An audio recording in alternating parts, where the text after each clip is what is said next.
It may not have actually been the first Christmas tree in America, but in 1832, Unitarian minister Reverend Charles Follen, a German immigrant, Harvard professor, and minister of the Unitarian Church in Lexington, Massachusetts, usually gets credit for the first American Christmas tree. That's because an English Unitarian author, Harriet Martineau, visited Reverend Follen in his home and wrote about the charming sight of the little tree decorated with candles. But other Unitarians began much earlier to share the idea of bringing a fir tree indoors. A Unitarian magazine, the Athenaeum, published in 1820 a German story about a Christmas tree.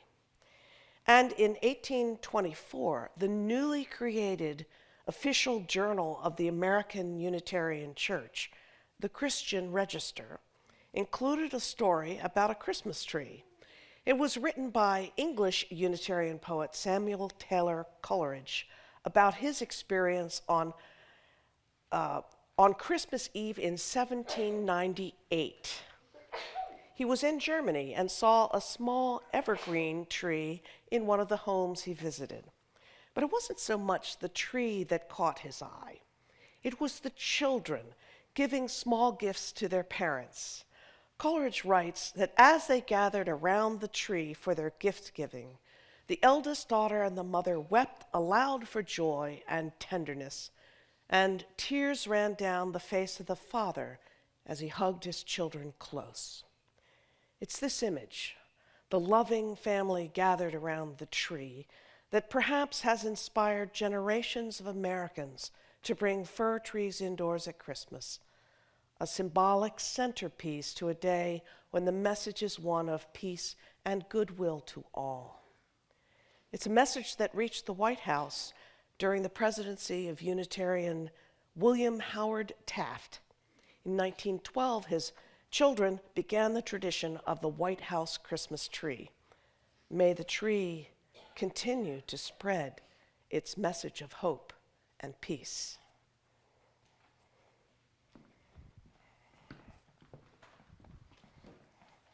The American Unitarian poet E.E. Cummings is the author of this poem, which is incorrectly attributed in the order of service to T.S. Eliot, who is another Unitarian poet.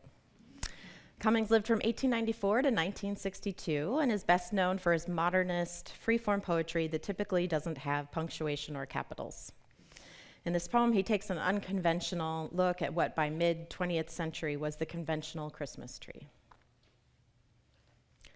Little tree, little silent tree, you are so little.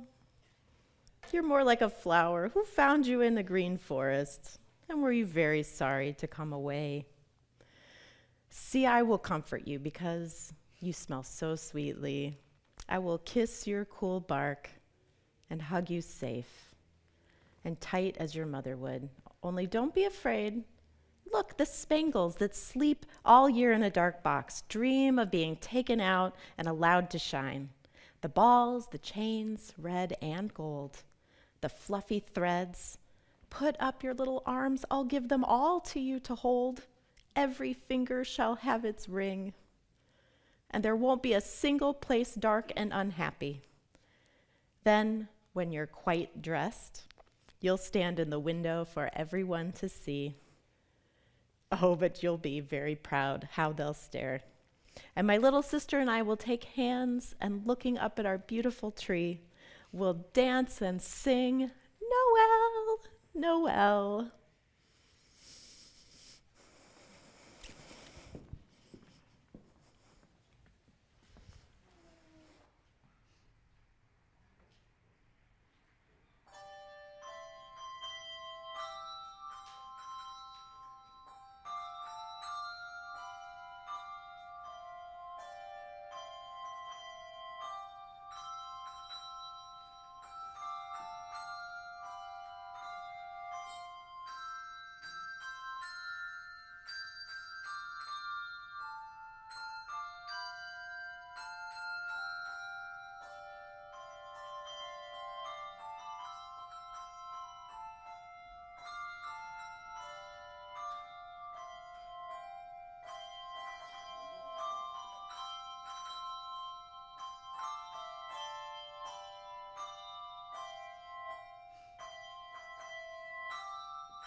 The song Jingle Bells has become so mainstream that it can be heard in every mall in America.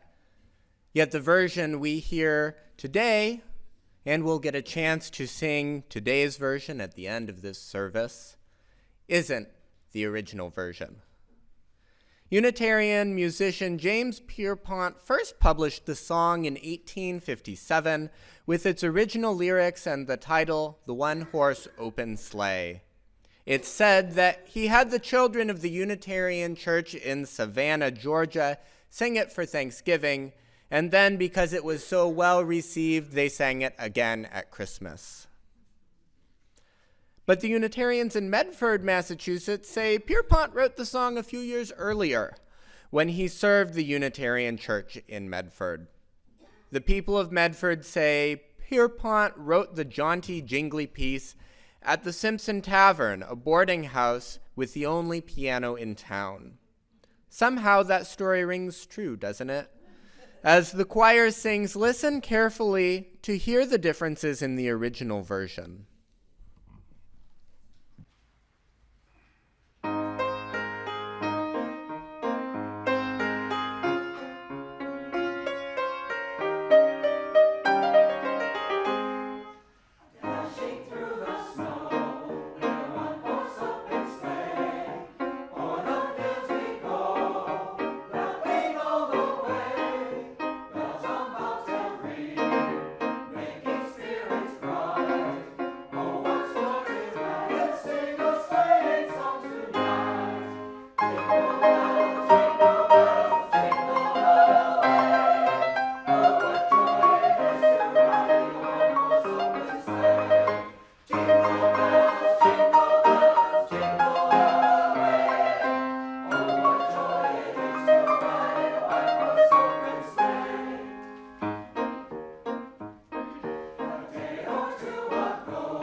It was 1962. The United States was facing off against the Soviet Union during the Cuban Missile Crisis. Unitarian musician Noel Rainey, longing for peace, wrote a protest song called Do You Hear What I Hear? Its allusions to the birth of Jesus made it quickly become a popular Christmas song. How appropriate. It's a song written when war seemed imminent, a song written to remind us of the longing for peace and goodwill for all people. What better message for Christmas, a time when people celebrate the birth of the Prince of Peace. Its message is timeless, and in human hearts, its words and melodies stir hope for the future.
reading is by 20th century Unitarian Universalist minister Reverend Forrest Church.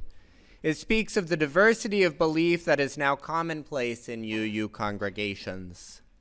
As we honor any one religious tradition, it's especially important that we respect and remember all the others that are represented within our membership.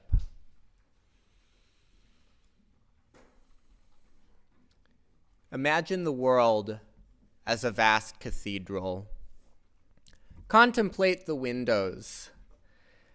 In the cathedral of the world, there are windows beyond number, some long forgotten, covered with many patinas of dust, others revered by millions, the most sacred shrines. Each in its own way is beautiful.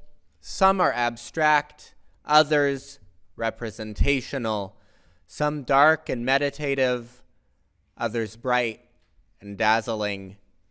Each tells a story about the creation of the world, the meaning of history, the purpose of life, the nature of humankind, the mystery of death. The windows of the cathedral are where the light shines through. The same light shines through all our windows, but each window is different. The idea of theological diversity, of many windows and one light, have long been part of the Unitarian tradition. In 1849, Unitarian minister Edward Hamilton Sears wrote, "It came upon a midnight clear." Some criticized the carol because it didn't mention Jesus. In other circles, notably the Western Unitarian churches, there were some who thought Sears had rather old-fashioned religious ideas. To us today, it speaks feelings familiar to all human beings regardless of belief, the burden of struggle and sadness, and the longing for hope and peace. Sears wrote the words at a time when his personal melancholy was heightened by his concern for war in Europe and our own country's war with Mexico. His lyrics express the image of a dark world filled with sin and strife, and he urges humanity to hush their war cries and hear the angels sing. May it be so.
War and the longing for peace are a recurring theme in Unitarian Universalist expressions of the Christmas spirit. In March 1863, Charles Longfellow, the son of the poet Henry Wadsworth Longfellow, joined the Union Army without his father's permission.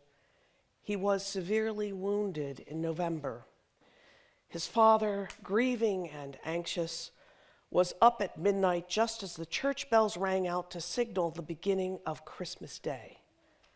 The sound of the bells inspired him to write a poem first published in 1865 and later set to music in the carol we know as I Heard the Bells on Christmas Day. In a verse not often sung today, Longfellow railed against the Civil War. He wrote, "Then from each accursed mouth the cannon thundered in the South, and with the sound the carols drowned of peace on earth, goodwill to men." Despite his anger and despair, Longfellow found hope in the promise of the bells. And the poem ends on a hopeful note. The wrong shall fail, the right prevail, with peace on earth, goodwill to men. Nearly 100 years later, American Unitarian and science fiction writer Ray Bradbury, in his book Something Wicked This Way Comes, described this carol as immensely moving, overwhelming, no matter what day or month it is sung. And it is, flooding forth from a parent's loving heart. The lyrics both accuse humanity of inhumanity and simultaneously hold out the hope that despite ourselves, the peace we long for is possible.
We celebrate this beautiful music this morning.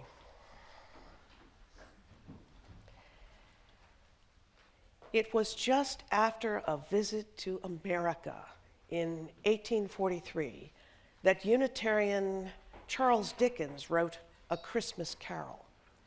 This story not only introduced England to the American word hello, it also presented the nation and the world with the image of a joyous Christmas celebration, the importance of loving relationships, and the concept of Christmas as a time for goodwill and generosity. This excerpt from A Christmas Carol takes place on the morning after all the ghosts had visited Scrooge. He awakens, stunned to find that it is morning with no ghosts in sight. I don't know what to do. I am as light as a feather. I am happy as an angel. I am as merry as a schoolboy. Merry Christmas to everybody. Happy New Year to all the world. Hello there, whoop, hello. He was checked in his transports by the churches ringing out the lustiest peals he had ever heard. Clash, clang, hammering, ding, dong, bell. Ring, dong, ding, dong, hammer, clang, clang, clash. Oh, glorious. Running to the window, he opened it and put out his head. No fog, no mist, clear, bright, jovial, stirring, cold. Golden sunlight, heavenly sky, sweet, fresh air, merry bells. Oh, glorious, glorious, he called out to a boy on the street. What's today? Huh? What's today, my fine fellow? Today? Why, it's Christmas Day. It's Christmas Day. I haven't missed it. The spirits have done it all in one night. They can do anything they like. Of course they can. Of course they can. Hello, my fine fellow. Hello. Do you know the poulterers in the next street, but one at the corner? I should hope I did. An intelligent boy, a remarkable boy. Do you know whether they've sold the prize turkey that was hanging up there? Not the little one, but the big one? The one as big as me? What a delightful boy. It's a pleasure to talk to him. Yes, my buck. It's hanging in there now. It is. Go and buy it. Walker? No, I am in earnest. Go and buy it and tell them to bring it here that I may give them the direction where to take it. Come back with the man and I'll give you a shilling. Come back with him in less than 5 minutes and I'll give you half a crown. The boy was off like a shot. I'll send it to Bob Cratchit's. He shan't know who sends it. It's twice the size of Tiny Tim. So the prize turkey went off to become a magnificent dinner for Bob Cratchit and his family. When Bob returned to work the next day, a transformed Scrooge greeted him joyfully. Merry Christmas, Bob. A merrier Christmas, Bob, my good fellow, than I have given you for many a year. I'll raise your salary and endeavor to assist your struggling family. Scrooge was better than his word. He did it all and infinitely more. And to Tiny Tim, who did not die, he was like a second father. Ever afterwards, it was always said of him that he knew how to keep Christmas well. May that be truly said of us and all of us. And so, as Tiny Tim observed, God bless us, everyone. And now let's rise in body or spirit, or both, as we sing Jingle Bells, the modern version.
Unitarians and Universalists bring a novel perspective to the celebration of Christmas, the inventiveness that created earmuffs, the joyful exuberance that inspired the Christmas tree and jingle bells, the ever-widening community that welcomes a diversity of beliefs and faiths, a deep-seated resistance to the belligerence that leads to war, and a commitment to loving relationships that hold the hope for peace.